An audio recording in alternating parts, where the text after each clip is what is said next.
Mike Cousins, two-time All-American Amanda Scarborough, two-time Olympic gold medalist Michelle Smith.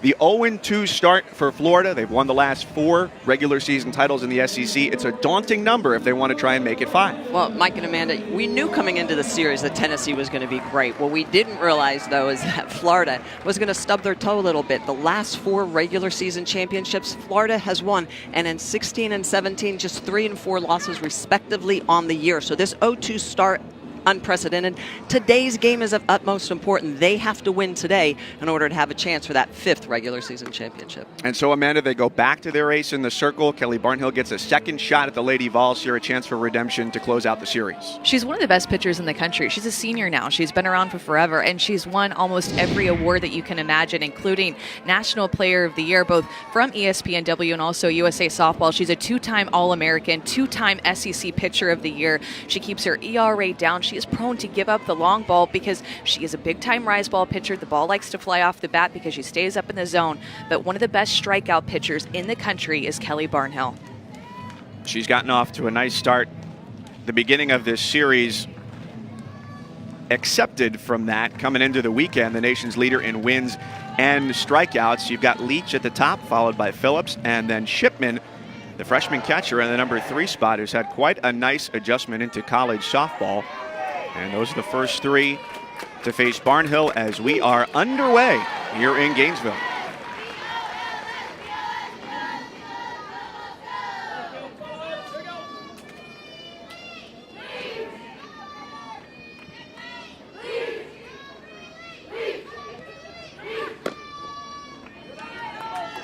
It's been beautiful weather all weekend for this 3-game set. The SEC opener. And 80 degrees with just a light breeze here at this sparkling new facility.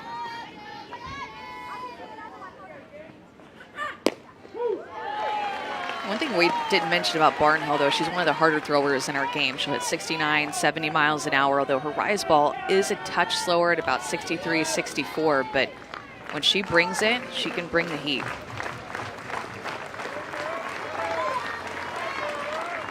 Head 1-2 to start. Well, and that's the key. It's location of those pitches. She's ahead at 1 and 2. She throws a good waist pitch up in the zone. Barbara Leach doesn't bite at it.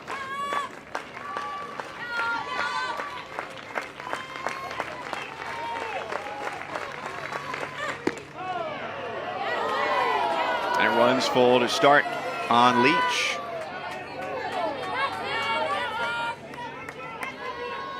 Staff very complimentary of her at the top of this lineup. The ability to bunt, to slap where she sees the opening, or go yard, which she's done twice this year.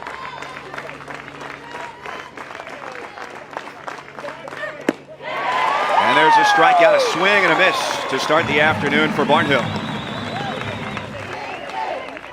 So Kelly Barnhill started game 1 on Friday night and gave up 3 home runs in the 4th inning. The first one that she gave up actually isn't an awful pitch. It's a little bit off the plate, but it's up in the zone, but that's what she does. But the next 2, look at the pitch location, right over the middle of the plate, down Broadway. I mean, it doesn't get any sweeter than that as a hitter. About belt high, right down the middle of the plate. That's going to go a long way. Well, and as a seasoned veteran now, a senior, she can't make those mistakes. She knows those are going to go out of the yard. You've got to keep the ball on the corners or off the plate, expand the zone. How much did that result surprise you Friday? Watching innings 1 through 3, that 4th inning surprised me. But Kelly has a tendency when a wheel falls off, it's usually 3 or 4 wheels that fall off the cart. And so when she gives up one big hit, the second and third can follow. And we've seen that over the last couple of years, more so last year than her freshman and sophomore year. So, yeah, the outcome definitely surprised me. Yeah, 7 strikeouts over the first 11 batters, then you wouldn't expect what followed to follow. Well, and I also don't think either that you think of Tennessee as this big home run hitting team. So when you say, oh, they hit 3 home runs off of the All-American of Kelly Barnhill in 1 inning, that also surprised me a bit because I wasn't able to watch it. I had to go back and watch it. So when we were texting Michelle, 3 home runs in this inning, I can't say I wasn't surprised. I was like, whoa, that's happening? Tennessee brought the bats to Gainesville this weekend. Phillips at the plate has 8 home runs on the year already. Well, this Tennessee team was explosive at the Clearwater St. Pete Elite Invitational when they played. I thought they had a really good tournament. But coming into this series, we were worried about their ability to score runs because Chelsea Sagern's out. She's their RBI leader. She is out with a knee injury. So we were worried about them. Well, I guess we didn't need to worry. 7 home runs by 6 different players. It's been an impressive showing so far here in Gainesville.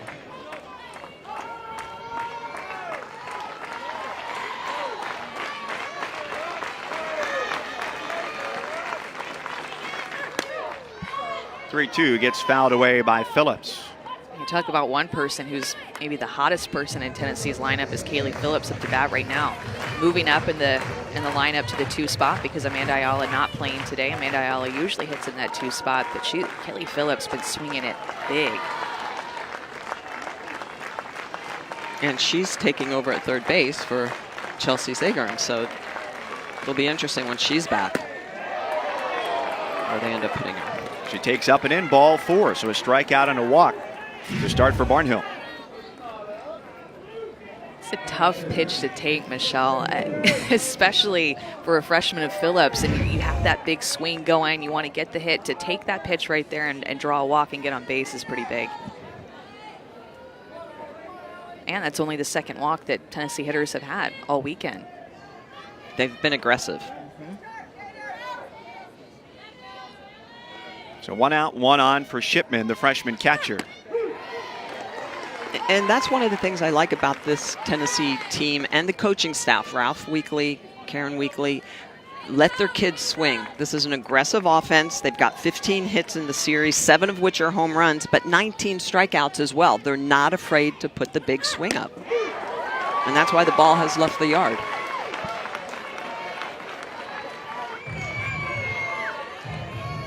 And that's been with a younger team as well, of their freshman class, 4 of the 6 getting a significant amount of playing time. Second strikeout of the first for Barnhill. Well, that's Kelly Barnhill expanding the zone. This is what she needs to do more of. Get ahead and then throw this pitch up in the eyes. See the movement? It gets up to the shoulders and then into the eyes of Shipman, and she just swings right through it.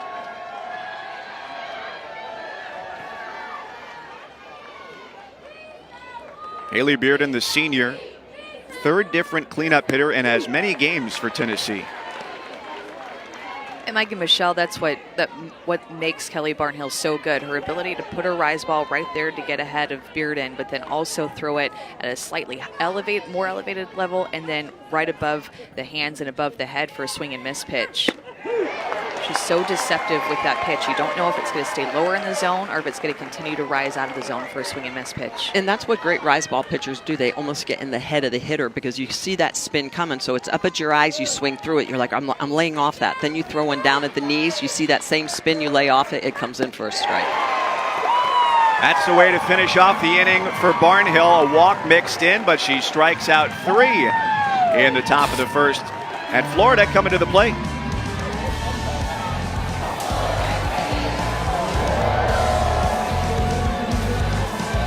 The Lady Vols in Gainesville looking for a 3-game sweep against Florida. And 3 strikeouts in the first for Kelly Barnhill. So the Gators come to the plate as they square off against the junior starting pitcher, Kaylin Arnold, out of Maryville, Tennessee.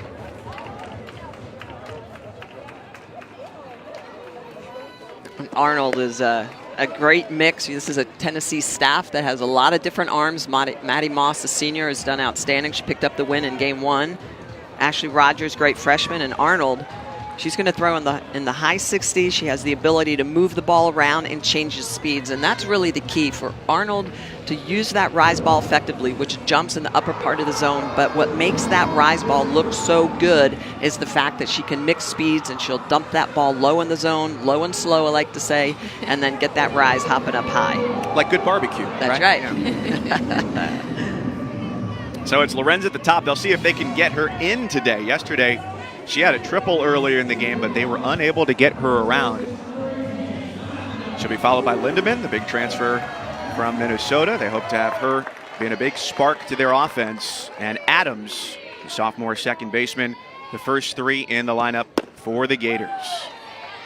It's been a while since Arnold has stepped into the circle. She last pitched on the 1st of the month against New Mexico. That was a 5-inning, 15-1 victory, and she struck out 7 in 3 innings there against the Lobos.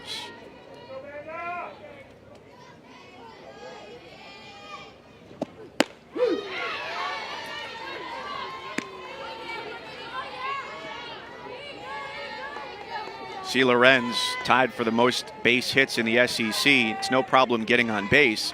However, it's been in this series getting the runs in. The Gators have been 1 for 20 with runners on. And a flare into left field. A base hit for Lorenz.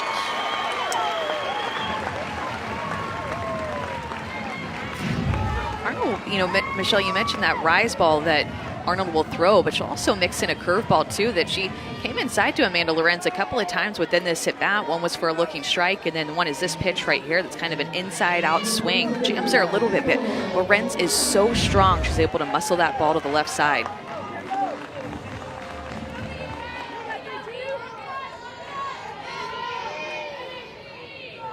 Stark difference between the production here at the top of the lineup, Lorenz and Lindemann. The Iowa native, who's now had a hit in 6 straight and reached base in every game but the opener.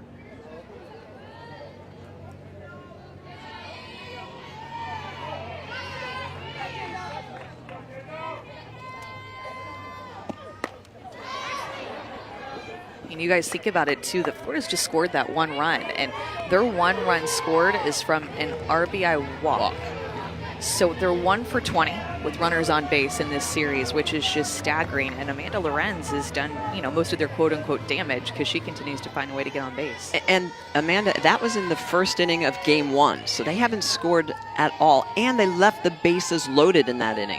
And you know what that's like as an offense, when the bases are loaded and you have the opportunity to put a big crooked number up early in the game and you don't, it kind of like the pin that deflates the balloon.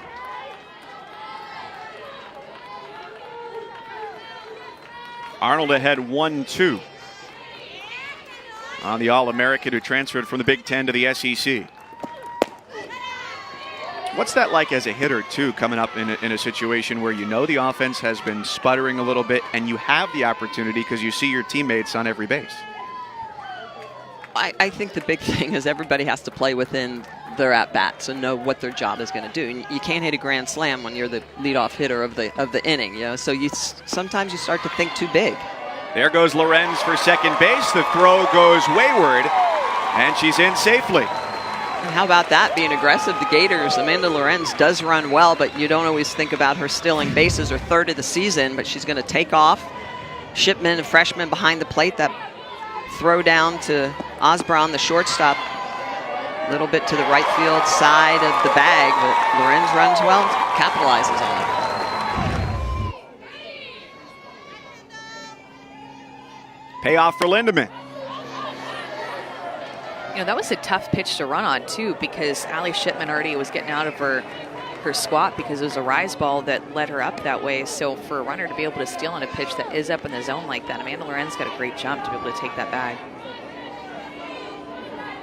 And if you're Tim Walton and you haven't scored runs, you have to try to do something. You have to try to, be that straw that's stirring the drink and getting something started for your offense. Second time on a 3-2. This time playable for Morgan in foul ground. So the Gators in this series taking that plate appearance into consideration, just 1 for 12 with runners in scoring position. Yeah, that's the unproductive outs. It's all the little things. They just have not been able to do stuff with runners on base in this series. Look at that. 12 lobs, 1 for 20 with runners. Yikes. So Hannah Adams has Lorenz at second base with 1 down. Such a big out, too, to get Kendall Lindemann, who between her and Lorenz are really the scarier hitters in the lineup. You get her to have a nice and easy pop-up to first base with a runner in scoring position. It's a big out for Arnold. Lindemann, a real power bat, hit 20 home runs in each of her first couple seasons at Minnesota, but just 2 so far here for the Gators through 25 games.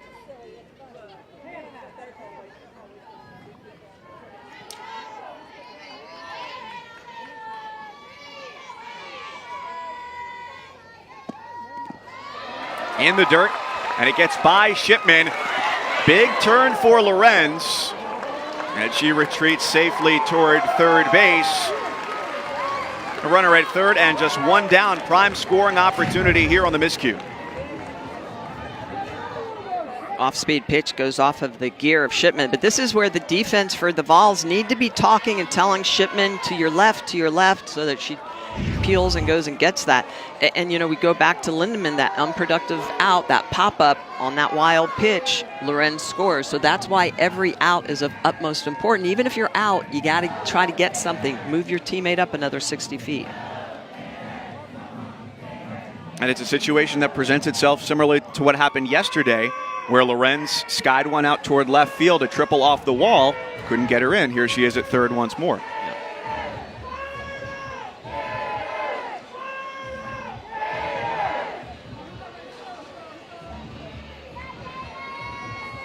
Take a second to really take in this day and how beautiful it is. Great crowd, sunny skies. It's not too hot. Not that, you know, Michelle and I complain about that type of thing ever, but it's just a beautiful day. The hotter the better.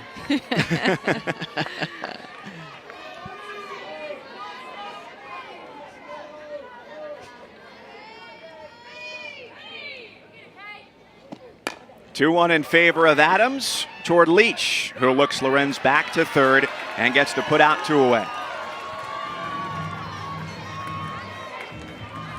That is an outstanding defensive play by Aubrey Leach. Look at the way she's going to challenge Lorenz. She look where she's starting. Infield's pulled in, immediately goes and gets this ball. She comes in, but look at her eyes. She is staring at Lorenz with her hand on that ball saying, come on, I dare you, I dare you. And Lorenz sees her eyes right there and retreats to the bag. I think if Lorenz goes on that, she's out at home. That is an outstanding play by Aubrey Leach at third, and also a good decision by Lorenz not to get thrown out at home.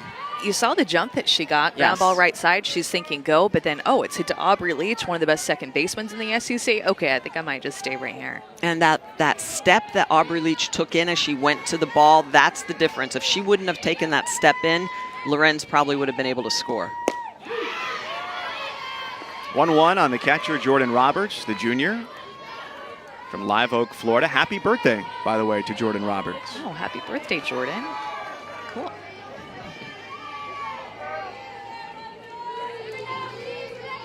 Lorenz on at third, a leadoff single, stole second and moved to third on a wild pitch.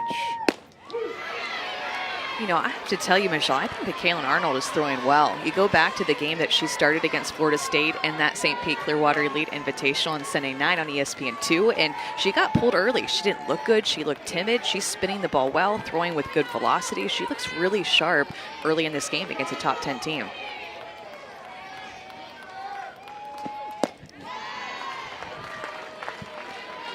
A top 10 matchup to start off SEC play and the start of a quadruple header here on the SEC network today. Got number 7 versus number 4 as Tennessee looks for the sweep in this 3-game set.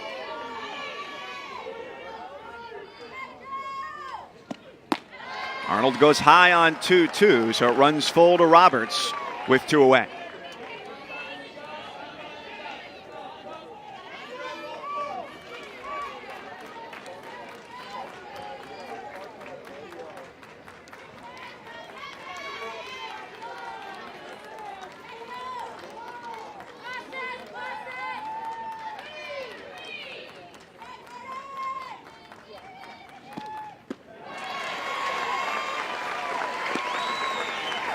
So first and third now, and that one that just missed a little high. Gave her a little bit of credit. I guess I spoke too soon as if she's going to be able to work out of the first inning because I'm walking her. But she has looked sharp. Missed that changeup there, though, on the full count pitch to Roberts.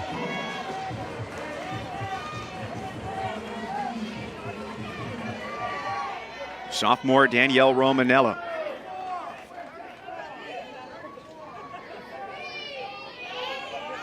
She gets her 16th start of the year today, and she takes strike 1.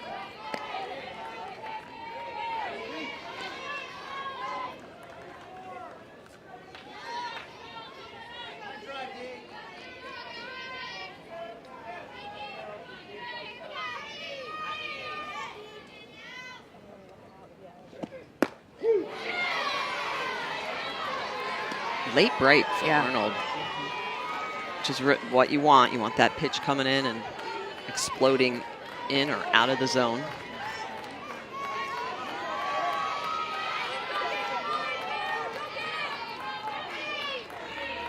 Nine days since she took the circle and trying to get out of this first inning. Flare to left, and Bats goes back on it to make the catch and retire the side. The Gators threaten but do not score. Zeros after one in Gainesville. Get so hyped up and so amped up, and I just try to I'm like, oh, I've got to go all right now, and you start overthrowing the ball. And bad things happen when you start overthrowing and start tensing up. You have to stay relaxed. We just figured out our hype numbers. 10 is ha ha, and a 1's so my hype number is a 4. I can't get much higher than that. I can't let my heart rate get boom, boom, boom, boom, boom. I have to stay kind of even and cool out there. Because when I start trying to amp up physically, you can amp up mentally in your mind, but if I try to amp up like that physically, things don't really go well. Well, I just love the way that you look at her progression through the years. That record, she talked about her freshman year not being as good as she wanted. She was 15-1, but really the thing that stands out to me are the home runs her junior and now her senior year with 6 on the season.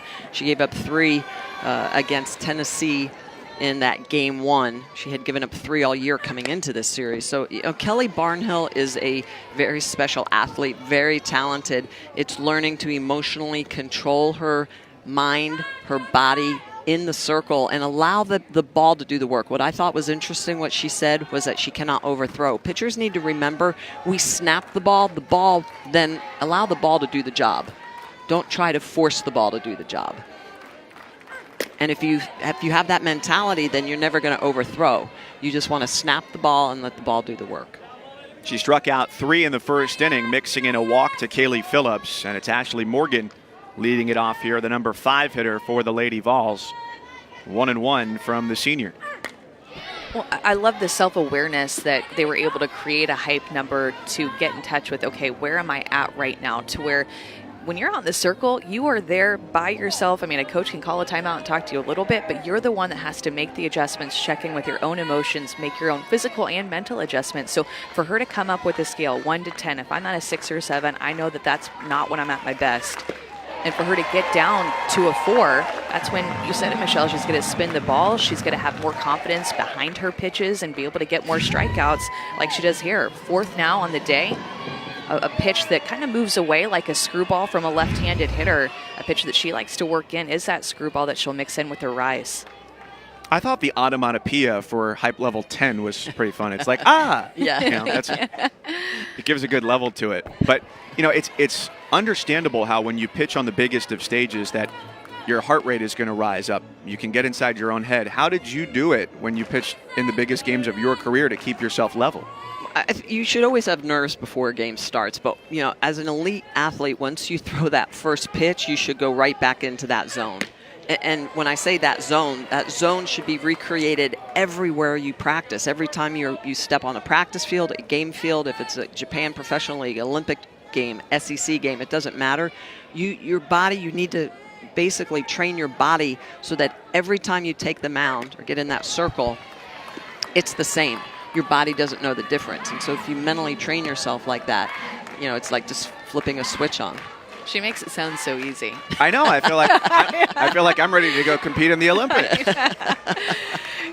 If you train it, then you just start not to do it. But I do think that every pitcher, every player has a different way to calm themselves down. Maybe it's to not talk to anybody. Maybe it's to talk to your catcher in between innings, talk to your coach. You want to hear more mechanics. Some don't want to hear it at all. Some will want to go and prepare a little bit more, not only in between games and starts, but maybe go throw in the middle of the game to prepare a little bit and throw through a bullpen mid-game to feel a little bit better. So everybody does it a little different. 2-2 to the freshman Osborne. And it's now 5 strikeouts in the first 6 batters for Barnhill. Barnhill looks relaxed. She looks like she's enjoying herself in the circle. This is a pitch that's going to run away, so it's almost got a little curve on it. And I love the fact she's getting a different look. It's not just rise on 3 planes, which is what everybody says that Kelly throws. Now she's expanding the zone and getting it to a little bit of run with that rise. Bases are clear for Kaylin Hannon. She had one of those home runs, one of the 4 hit by the Lady Vols on Friday, and was hitless in Game 2 yesterday.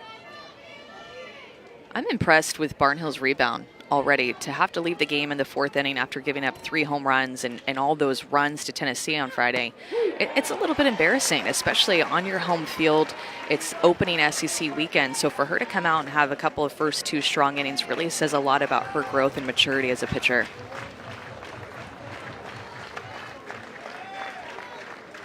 On the verge of striking out the side.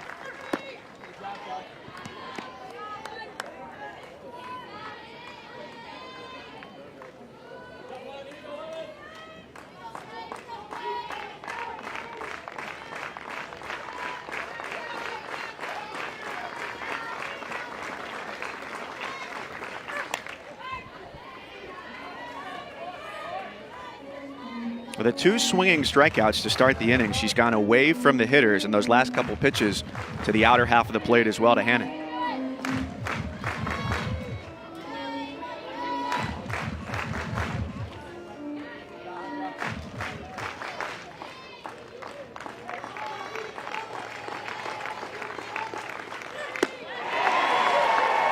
Third straight strikeout to end the inning. She's fanned 5 in a row overall. The bounce back performance, 2 innings in, looking good. 6 strikeouts on the day in 2 innings, coupled with a screwball and then a 2-seam. Kelly Barnhill's on fire.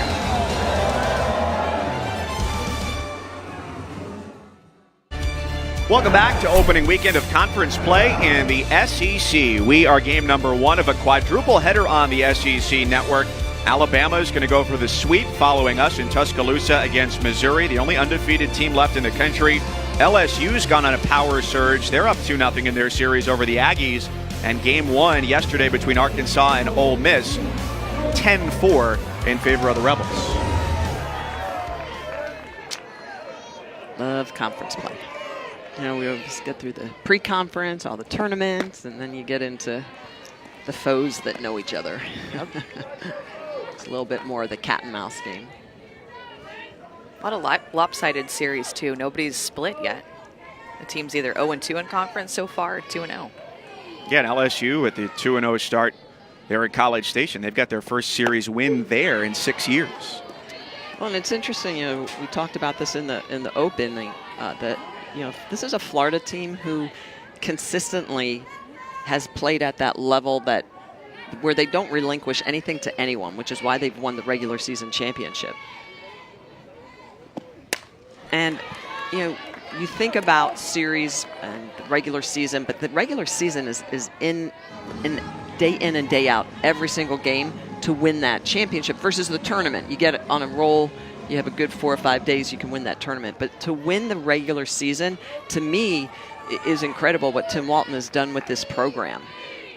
But to start 0-2 this year, this team has to be set back a little bit. Like, wow, all right, our backs are already up against the wall here in our first series. And they haven't lost 3 straight going back to 2014 against Tennessee. That was on the road. And you mentioned it, the win totals, and that's why the 2 stands out so much.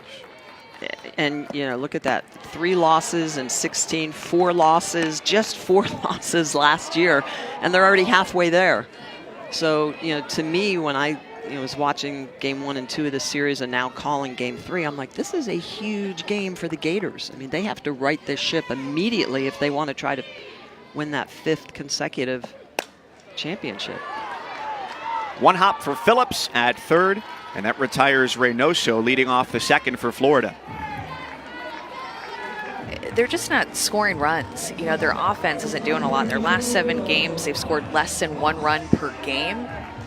6 runs in their last 7 games, no home runs, hit 177 as a team. So just a team that's just struggling to get anything going offensively. And then you know what happens is that it puts more pressure on your pitchers to be great in the circle and hold teams down. And if you look at Florida's schedule as well, they've been very busy. They have had a lot of long road trips and, you know, out to California last week. And 2 losses to UCLA. So this is a team that down to Tampa. They were all over the place. They did a lot of traveling, almost 24,000 miles, I think, in the last month. Voss at the plate, who's already graduated with her bachelor's in sports management, now